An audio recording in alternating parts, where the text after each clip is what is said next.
and gentlemen, welcome to another episode of The Process where we get real, raw, and grounded.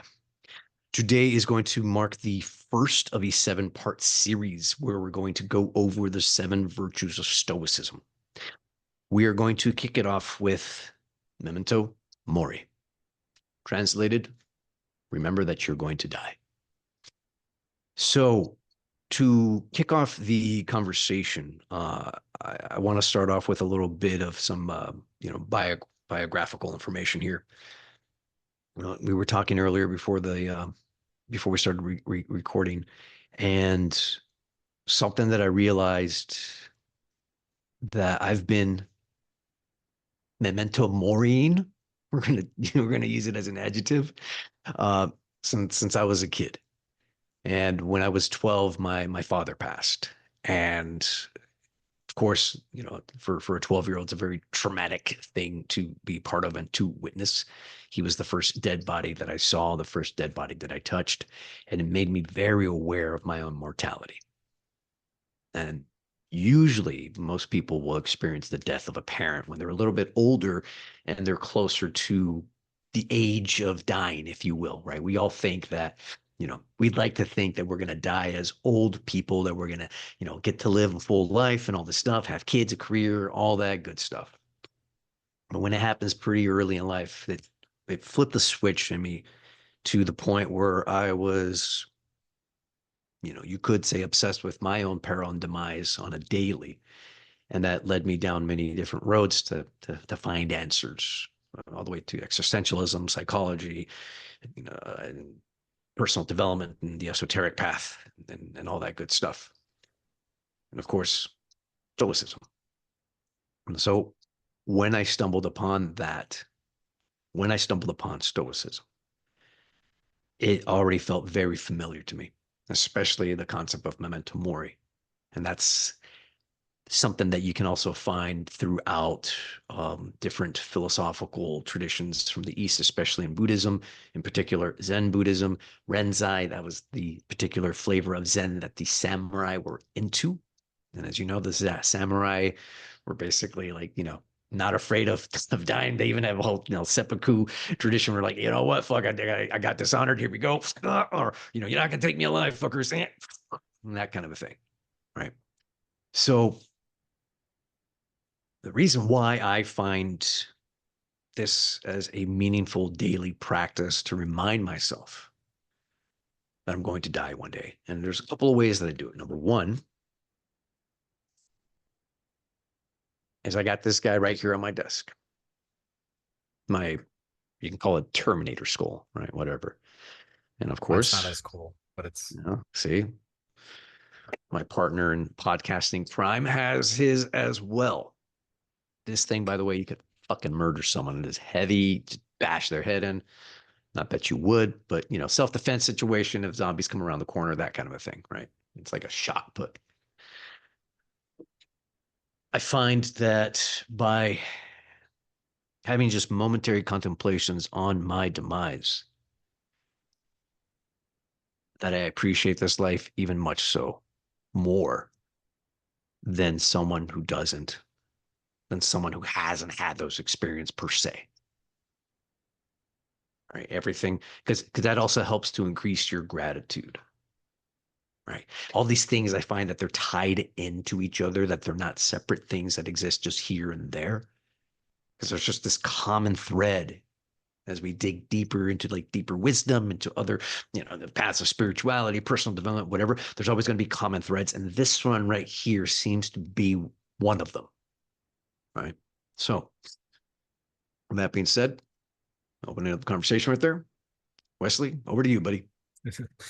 yeah. I feel like I tried to focus on the fact that I'm gonna die, but I don't really like fully grasp the reality of that because we're hardwired to survive and just make sense of what we have and just like move forward in the world. And most of us are caught in the day-to-day grind and whirlwind that is life and work and trying to pay the bills and trying to like figure out what the hell we're doing and try to have happiness and not completely like go crazy. throughout the week. And I think we forget like the context and the canvas that all of that is set on, which is the fact that this game that we're playing isn't going to last forever. Like eventually Mm. it's going to end.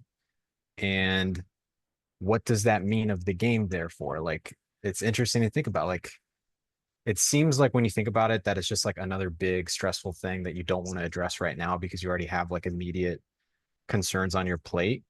But when you actually think about it, which I have many times in many different contexts, wanting to not be alive, what would happen? What will life look like when I am not alive? Like, how will my family and stuff exist after my life is over? Um, and even I remember there was this one time where I told Marco I was like visualizing like this deathbed scenario, which if I'm even fortunate enough to get there, right? Like I could die from a car accident, God forbid. I could die from some sort of illness, God forbid. If I get to the end of my life and I'm an old man and rotting in a bed in a hospital, and I have those conversations, like just feeling that moment, like trying to go into the future and just like exist in that moment and be like, okay, what conversations would I be having? What would I be thinking about my life? And a lot of the feelings that were coming up for me was like, fuck, did any of that shit that I was worried about really matter? Because like Mm. I'm about to die right now. Like maybe I should have just like gone for it back in that period of time, or maybe I should have just like not cared, you know? And everyone says hindsight's 2020, and it's because it is. It's easy to understand the context of things after you live it. And it's scary when you're in it, but then when you look back, you're like, oh, I was just scared, but it was okay. You know, maybe there were times where you were scared and it wasn't okay, but you made sense of it. And so you look back and you're like, it still was okay. Like there's no scenario where it wasn't okay. Like you figured Yeah. it out. Yeah. And so then I bring that back to the present moment and I say, okay, for context, right? Like my life right now, all this shit that I'm scared, worried about and stressing about, like, does it even matter in a year from now? Does it even matter in like 10 years from now? Yeah. Um, what does matter? Like, I'm going to die. Like, there's going to be an infinite darkness. And I have this little twinkle of spark of life right now for 80 years if I'm lucky. And then it's an infinite darkness on both ends before I was born and after. So, like, it just gives me the sense, and maybe it's different for other people, that like to grasp it, to like seize this moment. And I think that's also a Stoic carpe diem, right? Seize the day. Like we have this feeling like when everybody's had the feeling of like the day before school or the weekend before school or the weekend before work or whatever, or you're having this trip with your friends and you guys are about to split and you won't see each other for a long time and you're just like, you have this bittersweet moment in your heart where you're like, fuck, this is happening. Let's take Mm. advantage of it. And it's the most beautiful thing ever. And sometimes it brings you to tears and then you part or you go back to work or whatever. Everybody knows that feeling. And I feel like life, if you see it in the context that it truly is, you can create that feeling for yourself more consistently throughout life, like Mhm. um just to wrap that up and then I'll get your thoughts on it. Um what was I going to say? Just lost track of my thoughts there. You were What talking was I? about, departing when you're meeting with friends and that being, it's a bittersweet experience. It's like what Shakespeare would say, parting is such sweet sorrow. Oh, I think what I was going to say was, everybody has that analogy. Like if you had terminal cancer and the Hmm. doctor's like, you're dead in Hmm. 6 months Yeah. or less, Yeah. like just go live life and enjoy it. I'm Yeah. sure everybody's had that thought experiment, like, fuck, like what would that look like? And Yeah. maybe some people have lived that, right? Yeah. And when you think about that, meditate on that, party is just like, who cares? Like, I'm just going to be happy. I'm going to choose to be happy. I'm going to choose to just be with the people I love and just choose the things that give my life significance and meaning because it's not worth wasting it on all this stuff. You know what I Yeah. mean? It's like an active decision to be happy instead of rationalizing the bad. Yes. And Marco said something the other day. Maybe I'll let you chime in on that about terminal, like just our thoughts about that. That, Oh, well, yeah. Well, it started with that. IG or Facebook reel that you sent over about the kid asking the other kid, um, if I were to give you $10 million, would you take it? And the guy's like, yeah, or something about life. And then he said, okay, so if I were to give you $10 million, but you can't wake up the next morning, would you take it? And the guy's like, hell no. And he's like, okay, so your life is worth more than $10 million. And he's like, yeah. And so that's a great thought experiment. And yes, it's true. But of course, in the way I like to fuck with things, I was like, okay, but what if he asked some dude who's already old as fuck and he's just like, never did really good in his life, and just fucked things up. The guy's like, hey, if I give you $10 million, would you take it? But you can't wake up tomorrow. And the guy's like, yeah, fuck yeah, I'll be able to set my family up. I'll die a hero. Joke's on you, kid. I didn't see you laugh that hard the first time, but yeah, it's That's fucking hilarious, dude. I mean, the whole thing's funny because then it's like, then the conversation was going this, like, then I reframed it right where I was just like, but dude, technically we all have a terminal illness. Like, dude, okay, what's the leading cause of death? Life. It's the number one cause of death. Okay.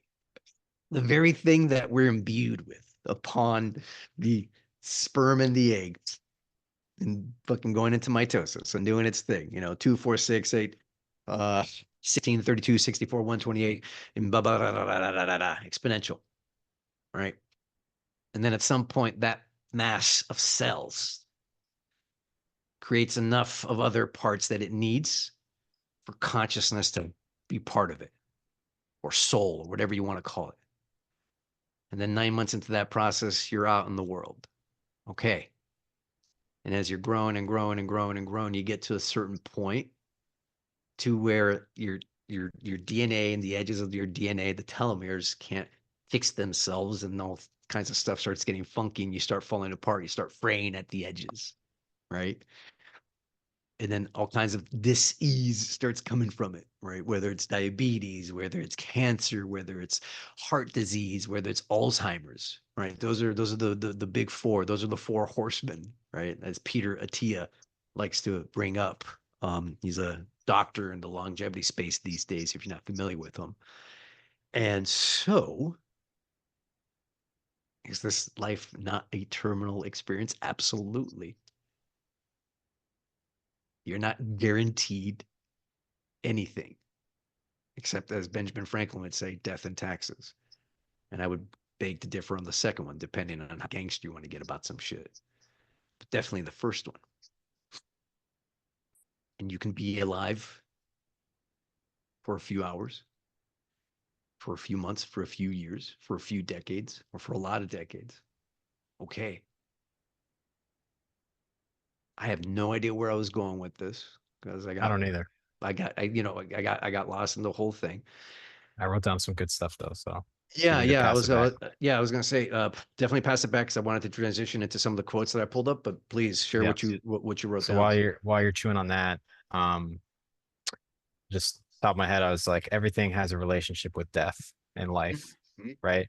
mhm, Um, we talk a lot about sacrificing on this podcast. Like you sacrifice for your goals become your sacrifice. Focusing on something is deciding to sacrifice other things that you could have focused on. yeah. There's this relationship with sacrifice that we have to be in to grow and to cut off and prune the tree, which means we're letting that side of us die so that the other side of us can flourish. I watched a debate with Richard Dawkins and Jordan Peterson yesterday that just came out. It's beautiful. And Jordan highlighted the fact that like a lot of the Christian canon is based on this concept of sacrifice and what it means and how it evolves throughout the story of anyways. And then I also thought like death brings renewal, which we hear a lot, right? Like, but literally in a sense, you know, like when we look at life, that's how life operates. And you have to cut off so the rest can live. And you have to let part of your, if we're talking psychologically, you have to let part of your ego die so that you can be reborn and mature, Mhm. right? You have to let some of your suppositions at the door as you get older and Yeah. start to realize life isn't all about me. And that survival mechanism of narcissism, which a lot of psychologists acknowledge is useful for child rearing because you need to be looking out for yourself because you have no defenses. So you need people who are capable to watch out for you. Sure. As you get older, that helps you less and less. You got to be Yep. more independent and Yep. more selfless. And so whether we like it or not, we are heading toward this inevitable cliff of death. Maybe that's not a good analogy because it seems like it's doomsday, but we're heading toward this inevitable, we're coming to this inevitable conclusion that no matter how great our story is, all of our stories end in death. The last chapter is death. And death can be beautiful. Like I remember like the Iron Man in game scene where he like sacrificed everything. He like snapped his Yeah. fingers That and was then he died. badass. Yeah, that And was it's like, badass. damn, this guy's etched in eternity in this universe. Yeah. But like, so we have this relationship with death. We're constantly growing, and even like you were talking about our cells, like even our cells are like in 10 years, our entire body is replenished with like new cells that didn't exist 10 years ago, which is crazy. Yep. Like this person that I'm like this physical Wesley right now didn't exist 10 years ago. Like this is new material Yep. off of the same genetic structure, but it's new physical material, which is Yep. crazy. Yep. So it's like I think the whole point of this is like our relationship with death needs to be in the proper order to where we're acknowledging it, we're aware of it, and we're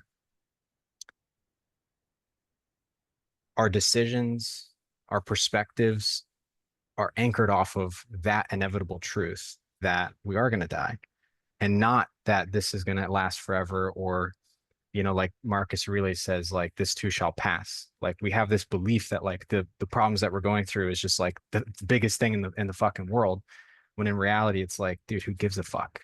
Like sometimes I just show up on calls now where I'm like, if I get fired, if I never get a sale again, like who cares? I'm gonna be okay. I'm gonna figure it out. I've done it before. Like, is it worth me freaking out about? Is it worth me trying to be the best performer in the world if that's just not in the bag for me on this offer or whatever? Not saying it is or isn't, but like I think your perspectives shift when you start to think about like what actually does matter. Like what Hmm. is the purpose of how should I interpret these experiences? And I think you have a quote that kind of like goes into that interpretation, how we can create that narrative for ourselves a little bit, Which quote? Let me see. unless you totally I totally just tossed it to you and you have nothing. Oh, no, no, no, no. I got it. I'm gonna share my screen so I can. No, I can just read it from right here.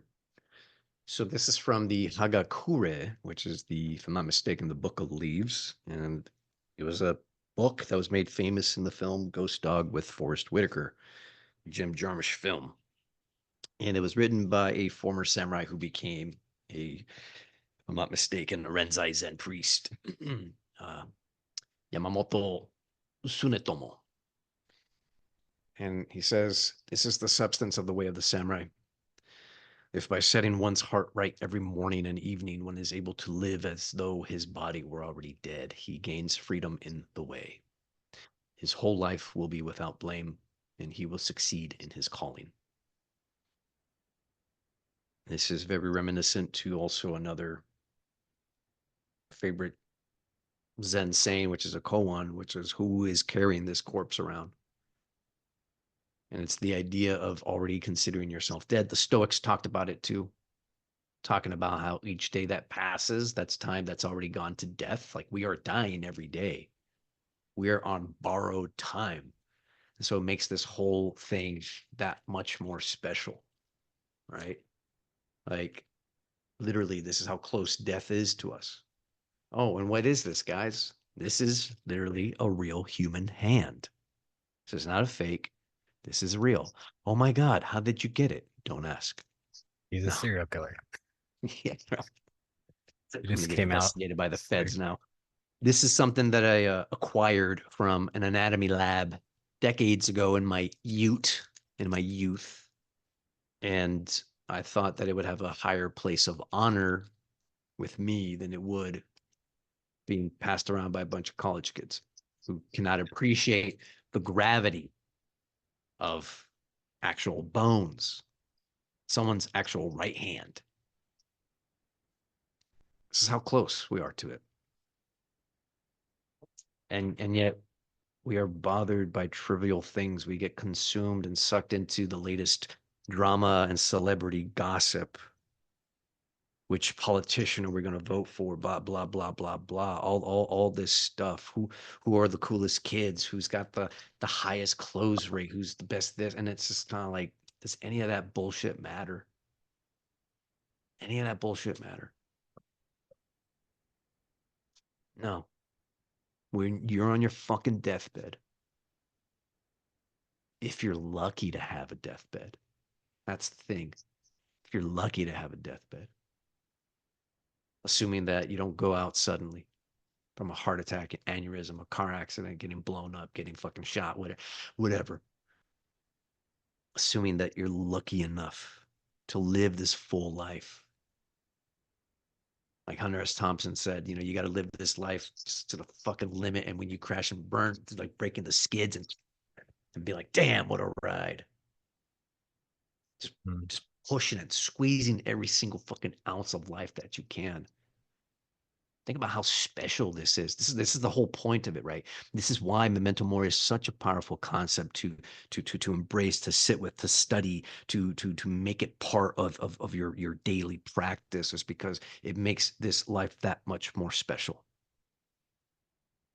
We take this for granted. I have moments where I take it for granted. I have moments where I bitch about this and bitch about that and allow myself to be taken out by the dumbest fucking things. Just like Yeah. anybody else. Just like you, just like the person watching this episode right now. Doesn't matter your level of development, doesn't matter how spiritual and blah blah blah or religious or whatever. We're all human at the end of the day, and we're all gonna succumb to certain lower parts of ourselves. It's part of the fucking process. you know. Yeah. And I'm guilty of it as much as anybody. Like this, again, we made this podcast to kind of just be a reflection of our journey, of our process, the process Yeah. of us improving and, getting to that thing and not talking down to people and preaching, whatever. Yeah. Um, but I think it's so easy to fall back into the moment, the day to day, the minutia of life, and like the things that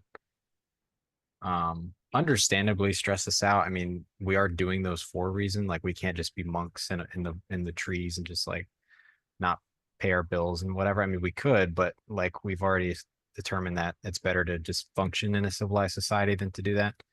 And there's benefits to that, but with the context, right? Like we've all had those days too where it's Friday and we're all like super excited and work is beautiful and fun and like I used to work construction and we had some really bad jobs, but like it's Friday and the camaraderie of your team, and now work has this weird like it's fun, like because you're perceiving it through the proper lens, the proper context that like this too shall pass. Like work isn't everything. We're about to have a weekend and it's going to be awesome. And This goes back to our last episode on pain and suffering. Mhm. It's like, how are you going to frame it? How are you going to frame that? Right? Right. So, well, I guess I'll tie that in a little bit. So I still think that suffering is necessary. Like whether we like it or not, we're going to suffer.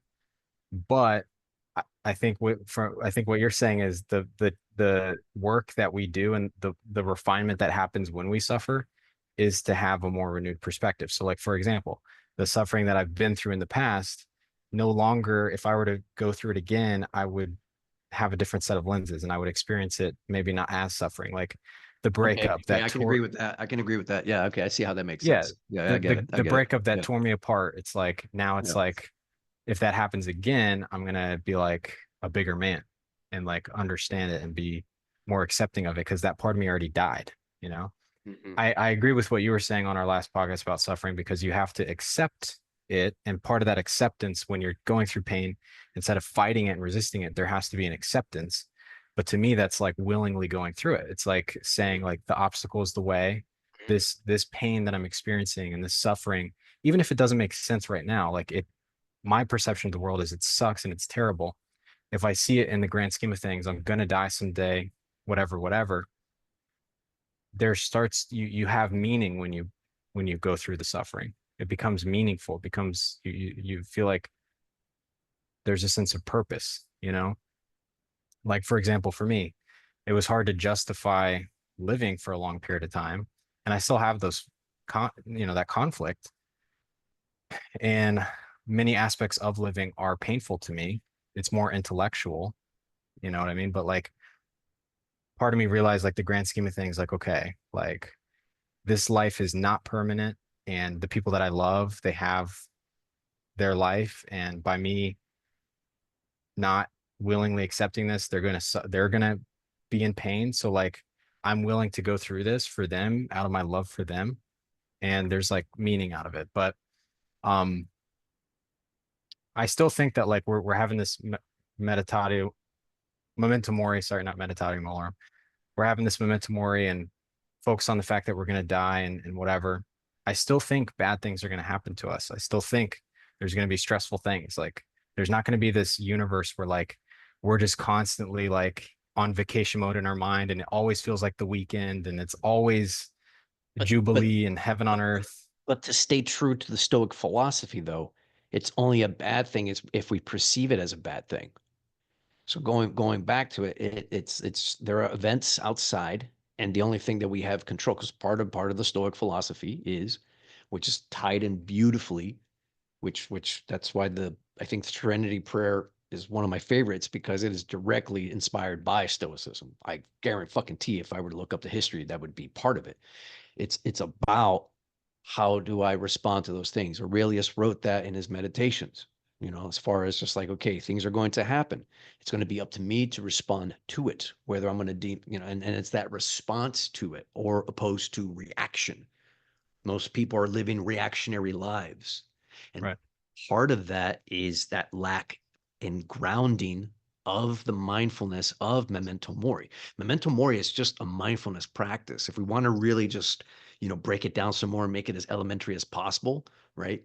It's a mindfulness practice. It's being Yeah. mindful of the eventual demise and to have a sense of gratitude for the special gift that life is. And then in relation to that is then what can I do?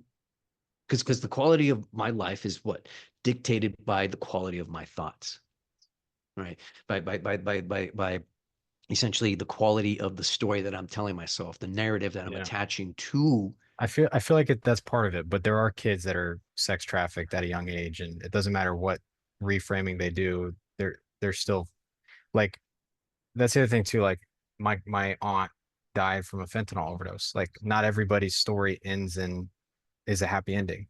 And No, I think sometimes we fucking think that it, you know, that there isn't a way to negatively interpret life, but I do think it's there. It's ever present. The fact that we're going to die can be seen as a tragedy. Like everybody that I love is not going to exist and I'm not going to exist. And it's like you can tap into that. But what I think the point of this podcast today is talking about if we are going to die, like, no, and this is when, fleeting and it's, yeah, when when, we are going to die and it's fleeting and it's impermanent and it's just a flash in the pan compared to the eternity of time that's, whatever.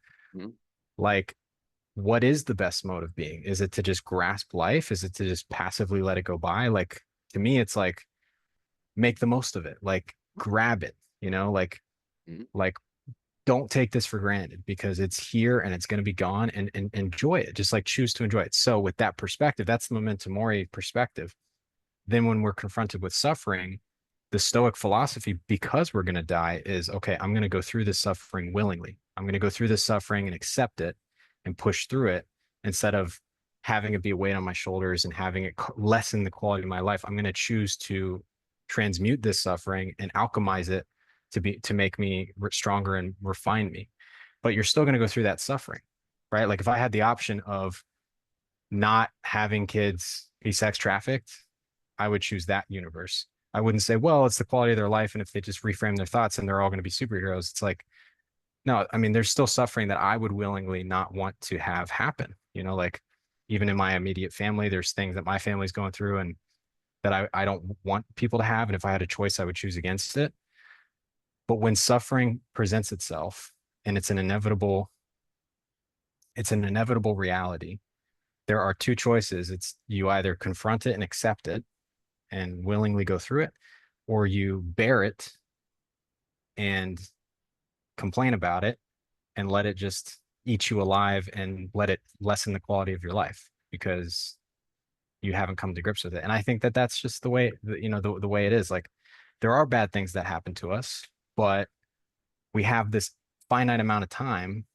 And so even in the grand scheme of things, this too is going to pass. And so I'm not going to let this define the experience that I have. I'm going to choose, like you're saying, I'm going to choose to make the most of it, which is optimism, stoicism. That's what all that stuff's getting at is like making the most out of the bad shit that like when someone throws you a curveball, instead of complaining about it, learn how to hit a curveball, you know, learn how to focus on what's within your control and navigate that. But it's still a curveball.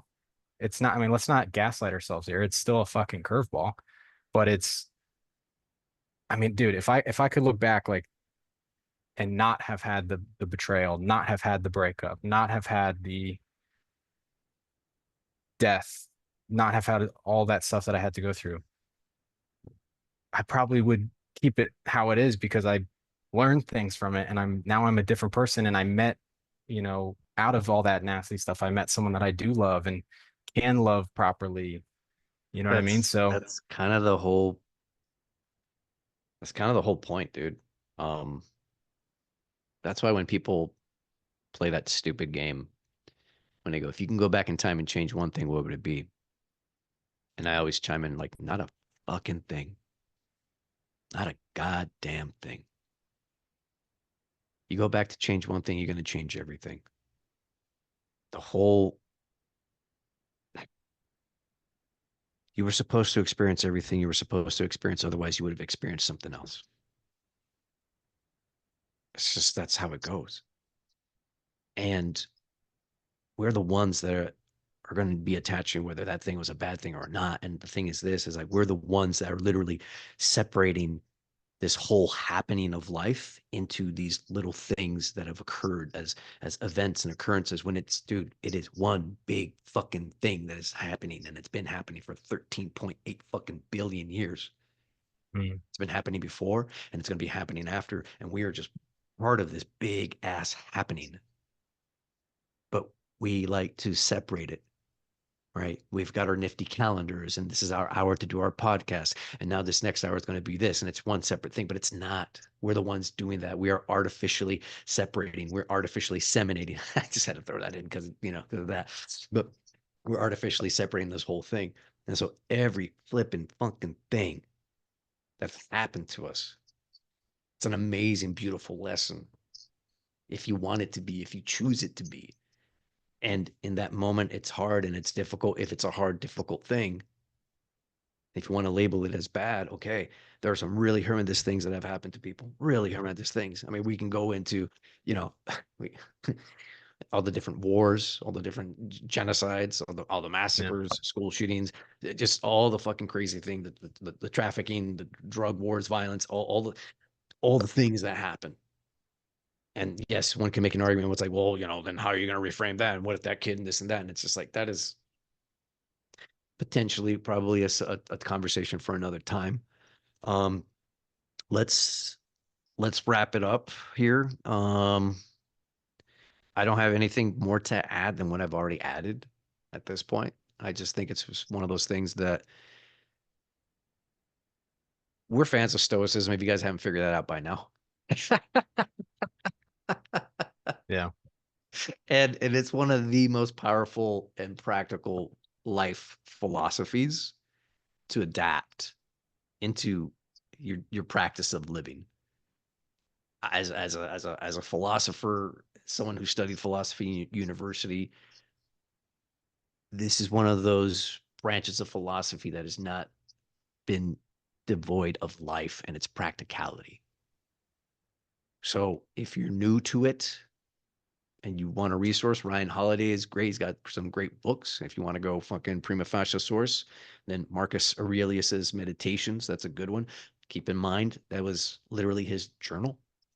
So it's not like he wrote this book saying, "Hey, publish this." Like, dude, could you imagine? Like, I die, and like 1,000 years later, people are reading this bullshit here. I'm like, oh god, how embarrassing.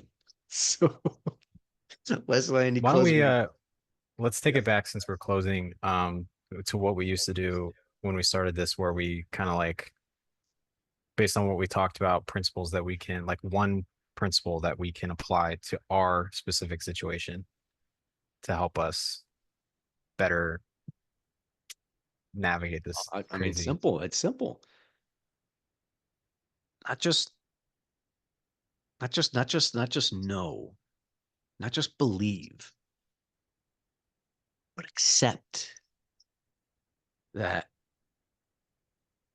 you're going to die one day. Make it count. Yeah. I think for me, I when I get into the headspace of thinking about the fact that I'm gonna die, it makes everything like, oh shit, okay, it's not that big of a deal. Like, like relax. And I just kind of I'm more grateful. Gratefulness is like the biggest emotion when you really, really focus on like, wow, like this is not gonna last forever. Like I'm going to die. Holy shit. And you get that like scared feeling. Like to me, it makes me grateful for like this fleeting time. I want to grasp it, like I said. So I think for me, it's just raising my level of awareness with that. I don't know what that looks like. If it's like me visualizing on a weekly basis of like me dying or something, which sounds super fucked up, but like um finding a way to like have that awareness more consistently, I think is the key for me. Yeah. So Well said, buddy. Ladies and gentlemen, that has been another episode of The Process where we get real, raw, and grounded. If you haven't subscribed, click like, share, leave a comment. Thank you for joining us. And Memento Mori.